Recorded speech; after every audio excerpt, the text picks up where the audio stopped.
Hello friends, வணக்கம். Welcome to Anitha's healthy kitchen. இன்னைக்கு நம்ம பார்க்க போறது ரொம்ப ஹெல்த்தியான ஒரு பிரேக்ஃபாஸ்ட் ரெசிபி, கோதுமை ரவை புட்டு.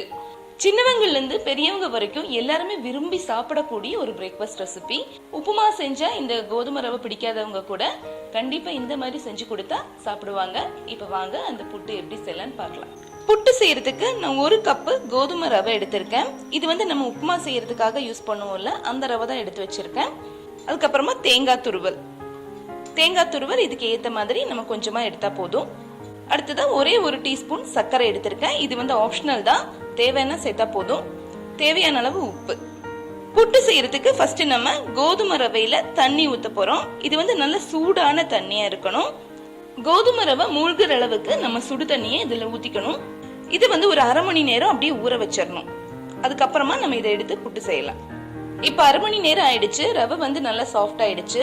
இந்த டைம்ல நம்ம இதை நல்லா வடிகட்டிக்கலாம்.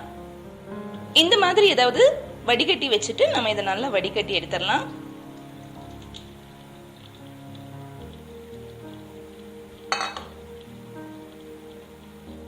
இப்ப தண்ணி எல்லாம் நல்லா வடிகட்டி இந்த மாதிரி எடுத்தாச்சு.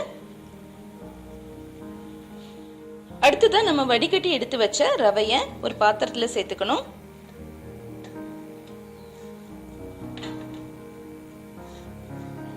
இதுல தேவையான அளவு உப்பை சேர்த்துக்கலாம். இது கூடவே நம்ம எடுத்து வச்சிருந்த 1 டீஸ்பூன் சர்க்கரை,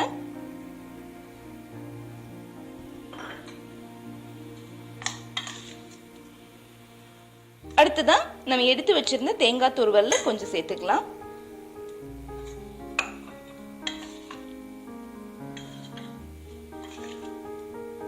இந்த மாதிரி இட்லி பாத்திர தட்டுல நல்லா ஸ்ப்ரெட் பண்ணி விட்டுட்டு வைக்கணும். இது 8 ல இருந்து 10 நிமிஷம் வேகறதுக்கு டைம் எடுக்கும்.